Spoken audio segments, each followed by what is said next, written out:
बोलिए ना मैडम।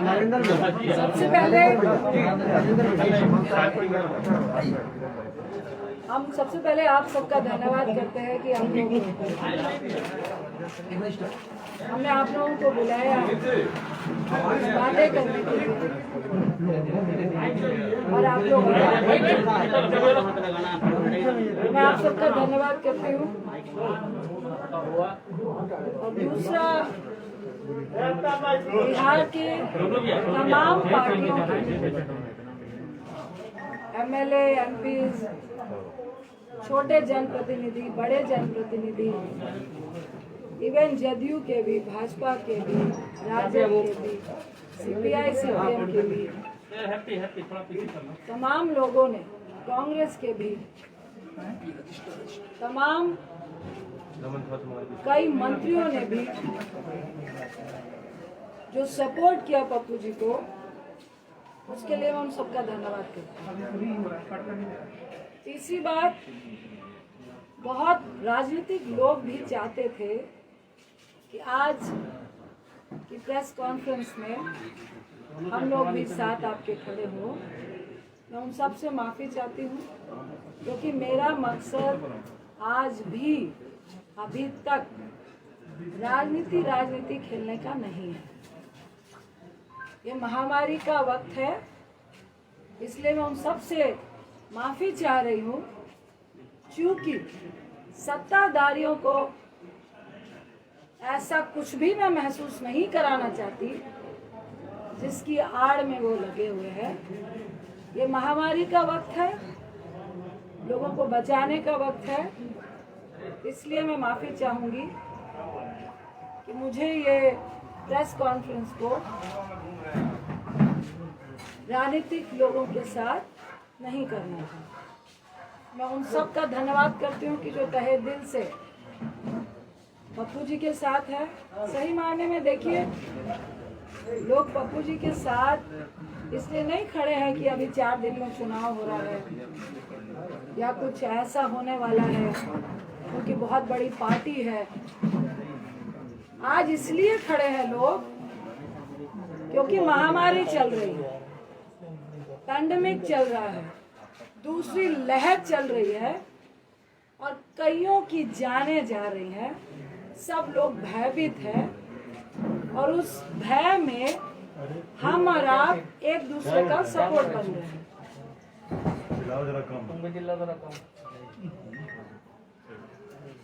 देखिए, मुझे अच्छा नहीं लग रहा कि मैं नीतीश बाबू को कुछ ऐसे सवाल करूं, रूडी साहब से कुछ ऐसे सवाल करूं, भाजपा से कुछ ऐसे सवाल करूं इस वक्त जो मेरे चरित्र में नहीं है। पप्पू जी को आज जेल भेज दिया गया। क्यों भेज दिया गया? किस लिए भेज दिया गया? ऐसा क्या उल्लंघन किया था? ऐसा कौन सा अपराध था? 32 साल पुराना केस, सुबह 9 बजे से घर से लेकर गए हैं। पहले बोला लॉकडाउन का उल्लंघन है। भाई, दिल्ली में लॉकडाउन का उल्लंघन, अगर आपने मास्क नहीं पहना है 500 रुपए का पर्ची काट के आपको वार्न करके भेज देते हैं। ये होता है लॉकडाउन का उल्लंघन।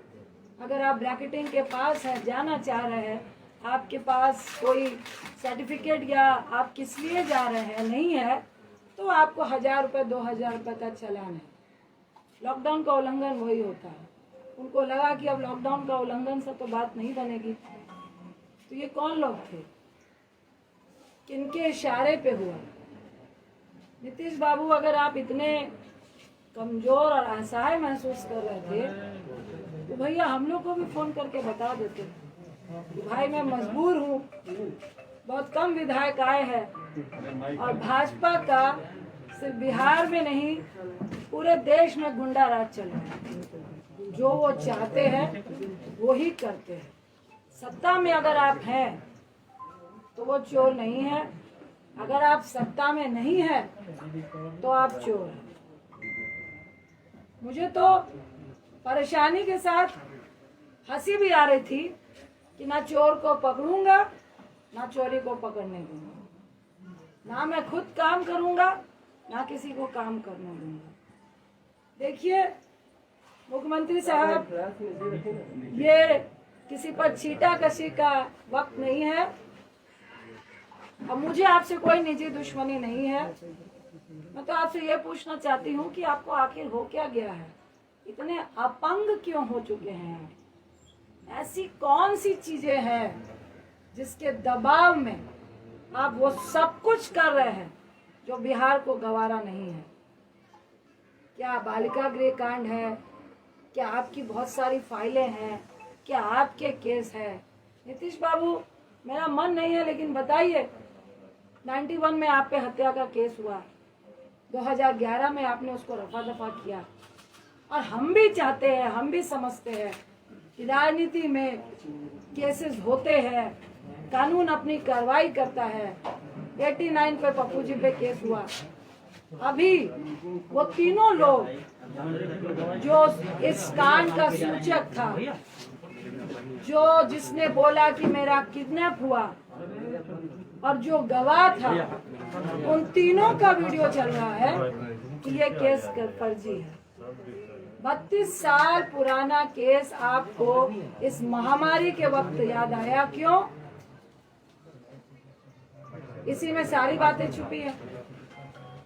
रूडी साहब, क्या बोलूं, मुझे तो एक शब्द नाम लेने का मन नहीं कर रहा। और मैं उनसे ये सबसे पहले मैं आपके माध्यम से उनसे पूछती हूँ कि आपका राजनीतिक इतिहास क्या है? आप राजनीति में कैसे आए, क्या संघर्ष किया? मैं पूरी बात रूडी जी नहीं बताऊंगी। आप पायलट थे, आप कैसे क्या किए, किनको नौकरियां दिलाइया, किसके आशीर्वाद से आप राजनीति में आए, कैसे मंत्री बने, और आपके घर में उत्तराखंड में फार्म हाउस से लेकर, बिहार से लेकर, दिल्ली से लेकर कहां कहां पे जितने भी स्टाफ हैं, रूडी साहब आप ही बता दीजिए, सैलरी कहां से उठाते हैं? जो कॉन्स्टिट्यूशन क्लब में आपको इंचार्ज बनाया गया, वहां पे कितना घोटाला हुआ वो आप ही बताएंगे। वहां कितने स्टाफ हैं और कितने काम कर रहे हैं और कितने आपके यहाँ पे काम कर रहे हैं, वो भी आप ही बताएंगे। आप स्किल इंडिया के मिनिस्टर थे, मोदी साहब ने आपको क्यों हटाया, वो भी आप ही बताएंगे। एम्बुलेंस के ड्राइवर को स्किल इंडिया के तहत आपको ट्रेनिंग देनी थी, क्यों नहीं दी, वो भी आप ही बताएंगे। मेरा तो सवाल इतना है, जिनके घर पत्थर शीशे के हों, और वैसे लोगों को पत्थर मत मारिए जो सड़क पे पहले से खड़ा है। इतना आसान नहीं होता है। ये कोई ड्रामा या नाटक नहीं चल रहा है कि हम पिक्चर खिंचाने के लिए लाशों के ढेर पे जा रहे हैं, फोटो खिंचाने के लिए शमशान घाट में जा रहे हैं, फोटो खिंचाने के लिए अस्पताल अस्पताल घूमने का काम कर रहा है। ये मजाक नहीं है। रूडी साहब, मुख्यमंत्री साहब और ये भाजपाइयों कमरे में बैठ के लॉबी लॉबी खेलने में बहुत मजा आता है, मॉडलिंग करते हुए सेटिंग करने में बहुत मजा आता है। और रूडी साहब की राजनीति हैसियत राजनीतिक व्यक्ति से ज्यादा सेटिंग और लॉबी लॉबी करने वाली है। आज उसी के बल पे जिस तरह आपने पप्पू जी को जेल भेजने का काम किया है, भाई वो तो सड़क पे खड़े थे, अपनी मौत का कफन बांध के परिवार को, पत्नी को, बच्चे को, तमाम लोग को छोड़ के पहले ही अपनी जान देने के लिए खड़े थे। आपने उनको जेल भेज दिया, डरा दिया आपने। कितना डराएंगे? आपने तो मुझे भी जगा दिया। मैं एक सेकंड भी बाहर मास्क के बगैर नहीं रहती हूँ, लेकिन आज हूँ। आपने किया। अब जब तक पप्पू जी जेल में है, खेल तो होगा। और अस्पतालों का निरीक्षण भी होगा। जो बेड आप लोग बेच रहे हैं प्राइवेट और सरकारी, और जिन माफियाओं से मिलकर ड्रग्स की कालाबाजारी हो रही है, ऑक्सीजन की कालाबाजारी हो रही है, रेमडेसिविर की कालाबाजारी हो रही है, ये खुंदक सिर्फ पप्पू जी के राजनीतिक कद से नहीं है, ये खुंदक आपकी और ड्रग्स कंपनियों की अरे बोल लो भाई, तुम्हें लोग पीछे जो एक साथ मिली भगत से जो आप पैसा कमाने में आज बिहार में रोक लग रही थी। हर अस्पताल में लगातार लोग रोक लगा रहे थे। हर अस्पताल में एक तरफ 95,000 का ऑक्सीजन सिलेंडर मिल रहा था, तो कोई व्यक्ति आपको फ्री में पहुंचा रहा था, आपकी दुकान बंद हो रही थी। आपने छेड़ा है, अब तो हम लोग भी चप्पा चप्पा छानेंगे। कितनी मिली भगत है, ये तो सबके सामने है, सरेआम है कि जहां पर शमशान घाट में 200 लाशें जल रही है, वहां आप 10 दिखाते हैं। सिर्फ बिहार में नहीं, हर जगह पे, उत्तर प्रदेश में, दिल्ली में, मध्य प्रदेश में, जहां जाइए वहीं ये हाल है। देखिए, सत्ताधारियों को उतना ही डराना चाहिए जितने में लोग डरे। इतना भी मत डराइए कि लोग डरना भूल जाए। और जो सड़क पे खड़ा हुआ व्यक्ति को आप जब डराने की कोशिश करते हैं, मौत का कफन बांध के खड़ा हुआ व्यक्ति, उस व्यक्ति को जब आप डराने की कोशिश करते हैं, तो डर खुद डर जाता है। ये सत्ताधारियों को समझना चाहिए। और इस महामारी में भी सबसे बड़ी अगर कोई महामारी है, वो है लालची सत्ताधारी, जो इस बड़ी महामारी से भी बड़ी महामारी है। वैसे लोग जो आज सत्ता में विराजमान है, जो जनता को मरते देखकर कीड़े मकोड़े समझते हैं और खुद को उनको मारने वाली दवाई समझते हैं। मुख्यमंत्री साहब, आप और आपका गैंग और ये भाजपाई आज जनता को महामारी में कीड़े मकोड़ों की तरह मारने वाली आप लोग दवाई बने हैं। महामारी से अगर 10 लोग मर रहे हैं, पर आपके कारण 500 लोग का आंकड़ा जो हो रहा है, वो आप लोग के कारण हो रहा है। वो आपकी दी हुई असुविधा के कारण हो रहा है, वो आपकी अव्यवस्था के कारण हो रहा है। पप्पू जी का क्या दोष था? आपके तमाम सरकारी अस्पतालों का निरीक्षण, जिसमें आप रूम में बैठ के मास्क लगाकर जूम से बता रहे हैं कि 25,000 रेमडेसिविर है, इतने ऑक्सीजन सिलेंडर है, इतनी दवाइयां हैं, इतने बेड हैं, इतने वेंटिलेटर हैं। क्या आपने ये बताया कि कितने वेंटिलेटर काम कर रहे हैं? अरे मेरी ही कंस्टिट्यूंसी में 6 वेंटिलेटर है, पर मैं राजनीति नहीं कर रही थी। लेकिन इसका यह मतलब नहीं, जो कह रहे थे कि मधेपुरा और सुपौल की खबर लीजिए, आपको डाटा दूं क्या? वहां पे कितने ऑक्सीजन सिलेंडर है, कहां कहां क्वारंटाइन सेंटर है, और कितने आपके वेंटिलेटर चल रहे हैं, और कौन लोग वहां पे जा रहे हैं। अरे आपके पास तो डॉक्टर और नर्स भी नहीं है जो ये बता सके कि ऑक्सीजन देना कैसे है। आपने 120 रेमडेसिविर दिए हैं, आपने 250 ऑक्सीजन सिलेंडर दिए हैं। हमने पूछा सिविल सर्जन को, भाई साहब 500 लोगों को ऑक्सीजन लगेगा तो क्या करेंगे? तो मैडम दरभंगा में बैकअप है।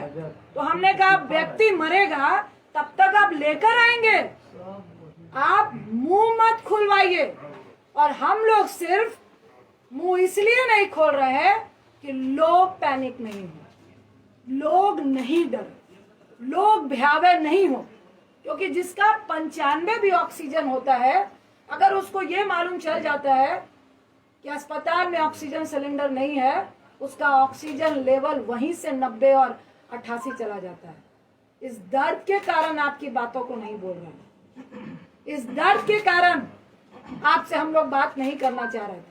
लेकिन आज जिस तरह की स्थिति आपने पैदा की है, तो नीतीश बाबू आपको भी जवाब देना पड़ेगा, रूडी जी आपको भी जवाब देना पड़ेगा। और ये कौन सा मंत्रालय है जो फेलियर के नाम से, कौन से लोग हैं, कौन से ब्यूरोक्रेट्स हैं जिनको आपने कभी अपना ओएसडी बनाया, फिर उनको मंत्री बनाया, और आज वो सबकी मिली भगत से उनकी दुकान नहीं बंद हो जिसके लिए आप मुंह बंद कराना चाहते हैं। अरे कितनों का मुंह बंद कराएंगे? और शर्म आनी चाहिए, और थोड़ा डरिए। आप पप्पू जी को जेल में बंद कर देंगे तो क्या लोगों को मरने देंगे? आपकी ये मंशा है कि लोग मरे और हम तमाशा देखें? गोल्फ के मैदान में गोल्फ खेलते हुए कि भाई स्थिति बहुत पैनिक है, मुझे तो बहुत डर लग रहा है, आई एम वेरी सेफ, कहने में बहुत मजा आता है। मोदी साहब आप भी आइए, जो सेंट्रल में चुप्पी साध के बैठे हैं, ये आपके ही क्रियाकलापों का प्रेरणा है जो आज आपके लोग कर रहे हैं। पहले जब सेकेंड लहर आई, दूसरी लहर आई, तो आप सत्ता के जुनून में, जीतने के जुनून में इतने पागल थे कि हमारे देश में ये जो महामारी की आपदा है, ये प्राकृतिक आपदा से ज्यादा WHO और पूरे वर्ल्ड के कंट्री का ये कहना है कि 90% हमारे देश की जो आपदा है वो मैन मेड है। आपके प्रधानमंत्री, आपके सत्ताधारियों ने इसको जबरदस्ती फैलाने का काम किया है, लोगों को मारने का काम किया है। और आपको शर्म नहीं आ रही कि उस बीच में अगर कुछ लोग अपनी जान की परवाह किए बगैर आपकी मदद करना चाहते हैं तो आप जेल खेल रहे हैं, आप राजनीति खेल रहे हैं, आप लॉबी खेल रहे हैं। देखिए, मुझे लॉबी खेलने का कोई शौक नहीं है, ना इस वक्त राजनीति खेलने का शौक है, और ना ही जो खेलेगा उसको खेलते देते रहने का, देखने का शौक है। देखिए, जो चौराहे पे है वो तो रहेगा, जो डर रहा है वो इस बात को समझे कि जल्द से जल्द अगर पप्पू जी की रिहाई नहीं हुई और ये ड्रामा चलता रहा तो बहुत जल्द आपको भी मुख्यमंत्री आवास से निकलना पड़ेगा, आपके मंत्रियों को मुख्यमंत्री आवास से निकलना पड़ेगा और चौराहे में खड़ा होना पड़ेगा और जवाब देना पड़ेगा। ये दिल्ली में बैठ के जूम से काम नहीं चलेगा। अगर आज आप फर्जी केस में पप्पू जी को जेल में डाल के ये जो प्रशासन और डॉक्टर का खेला खेल रहे हैं, 3 दिन से उनको पटना से मधेपुरा, मधेपुरा से वीरपुर, और अभी प्रशासन और डॉक्टर के सूत्रों से हम बता रहे हैं कि उनको दरभंगा आप भेज रहे हैं, और उसमें डॉक्टर बोल रहे हैं कि हमने लिखा है कि higher medicine, higher doctor facility की रिक्वायर। अब प्रशासन जाने की उनको कहाँ भेजना है, प्रशासन कह रहा है कि डॉक्टर जाने की उनको कहाँ भेजना है। अरे आपका तो एक भी हॉस्पिटल में ऑक्सीजन सिलेंडर नहीं है। आप पप्पू जी का सीवियर इन्फेक्शन है, सुन लीजिए, शुगर के पेशेंट हैं और 1.25 महीने पहले उनका गॉल ब्लैडर का ऑपरेशन हुआ है, उनके लीवर में 30% प्रॉब्लम है। और अभी मैं आते वक्त भी जो डॉक्टर ने ऑपरेट किया उनसे बात करके आई हूँ कि हैवी रिस्क है कि उनको दोबारा इस हालात में इन्फेक्शन के चांसेस हैं, क्योंकि बहुत नया ऑपरेशन है। उसके साथ ही उनको सीवियर इन्फेक्शन थे, जिसकी सारी रिपोर्ट आपको दी गई है। मैं फिर आपको आगाह करूंगी कि ये खेला बंद कर दीजिए, ये राजनीति बंद कर दीजिए, उनको रिहा कीजिए, और आपके जेल के अंदर वो पॉजिटिव होके आएंगे तो ना मैं माफ करूंगी ना आपको जनता माफ करेगी। और सिर्फ माफी से काम नहीं चलेगा।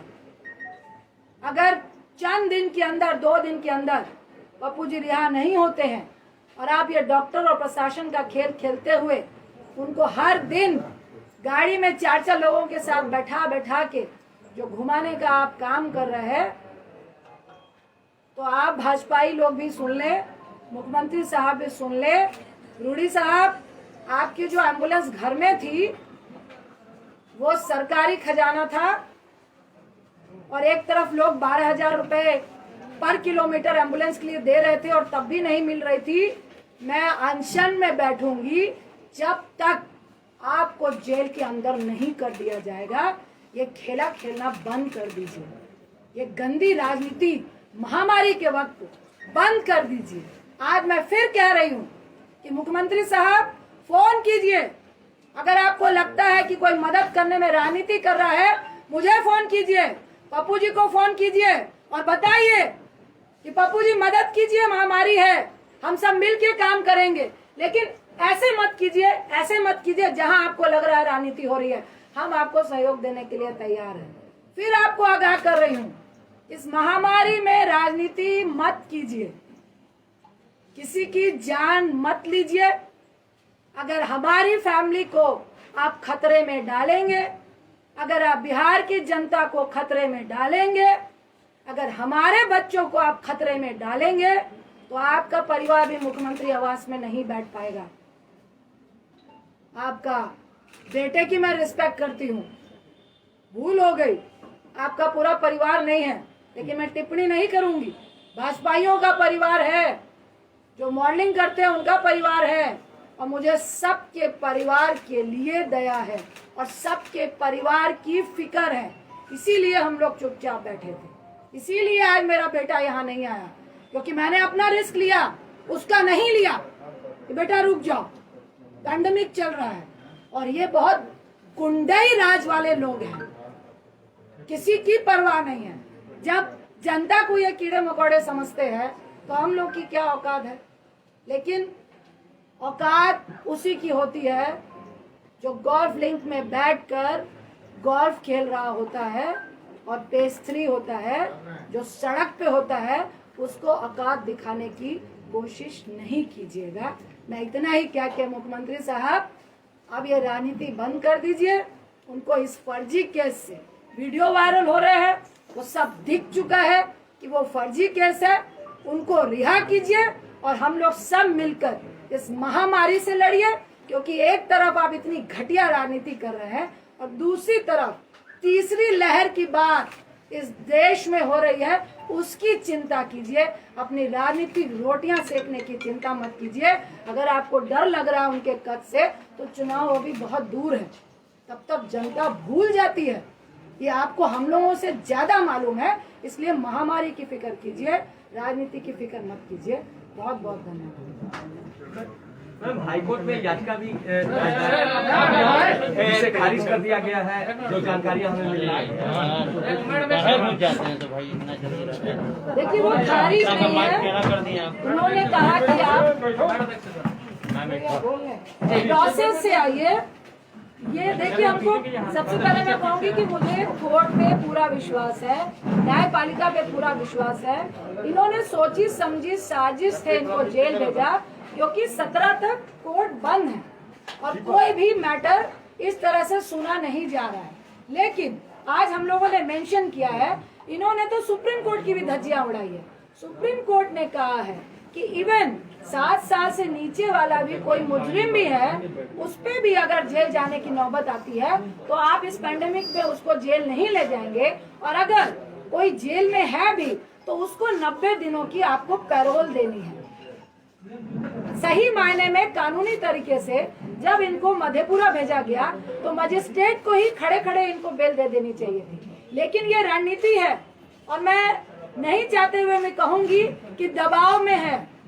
वहां पे कुछ हो रहा था, लेकिन रात के 8 बजे नहीं हुआ। ये लोग खरीद रहे हैं और इनको जबरदस्ती इस मंशा से तंग किया जा रहा है कि पप्पू जी तंग हो, 4-5 दिन रहे, उनको भी महामारी से डर लगे, उनको भी जेल से डर लगे। जब वो डर जाएंगे तब हम देखेंगे। ये एक षड्यंत्र चल रहा है और इसमें सुप्रीम कोर्ट की भी धज्जियां उड़ाई जा रही हैं। आज हम लोगों ने मेंशन किया है डॉक्टर मेडिकल को लेके ही कि सुप्रीम कोर्ट का हवाला देते हुए इनको जमानत मिलनी चाहिए। आपने 4 लोगों को सड़क पे खड़ा करने की बात कही थी, नाम मेंशन नहीं किया आपने।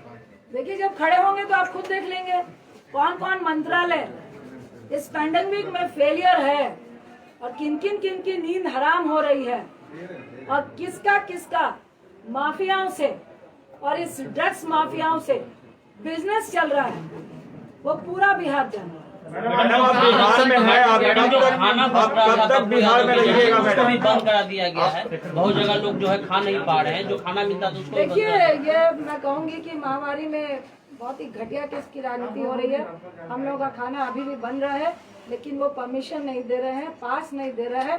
हम लोग फिर पास के लिए लगे हैं। मैडम आप कब तक बिहार में पास हैं? नहीं देंगे तो हम लोग वोट देंगे। मैडम अनशन की बात आपने कब तक कही आप बिहार में? मैडम पप्पू यादव उजागर कर रहे थे काफी खुलासों को, आप उनको कंटिन्यू रखेंगी जो वो कर रहे थे? देखिए, और कहीं प्रशासन भी आप पर ये कार्रवाई कर सकती है? मैं बिहार हूँ, मैं दिल्ली हूँ, मैं कहाँ हूँ, लेकिन आपके अस्पतालों का निरीक्षण लगातार चलेगा और आपके अस्पतालों की पोल अगर आपने सही नहीं की तो वो आप लोग फोटो देखेंगे, उसके वीडियो चलेंगे।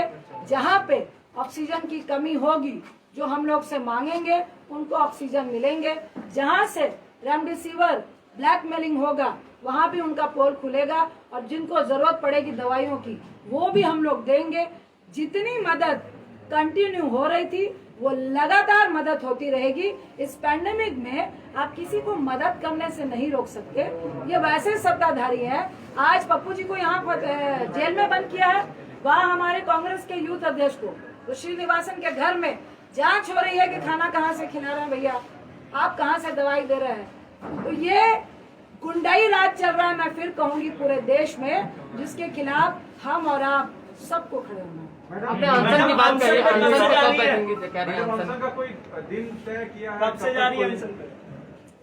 मैंने आपको बोला, मुख्यमंत्री साहब को फिर आगाह किया, जल्द से जल्द पप्पू जी की रिहाई हो, क्योंकि आपने फर्जी केस में जबरदस्ती इस पैंडेमिक में जो पोल आपके स्वास्थ्य का खुल रहा था सुविधाओं का, उसके लिए आपने भेजा है। अगर आप इस तरह से छिछोरी राजनीति करेंगे तो हम लोग को भी मजबूरन आपके सामने आना पड़ेगा और जब तक आपके मंत्रीगण भी जेल नहीं जाएंगे तब तक अनशन मैडम, आरजेडी के मधेपुरा विधायक ने कल प्रेस कॉन्फ्रेंस कर कही कि ये गिरफ्तारी पहले होनी चाहिए थी। बीजेपी जो है कहीं न कहीं षड्यंत्र के तहत ये खेला करवाई है। विनाशकाले विपरीत बुद्धि। मैडम, पीएम केयर फंड जो है पारदर्शिता उसमें नहीं आई। कहा जा रहा है कि जो वेंटिलेटर खरीदे गए उसमें बहुत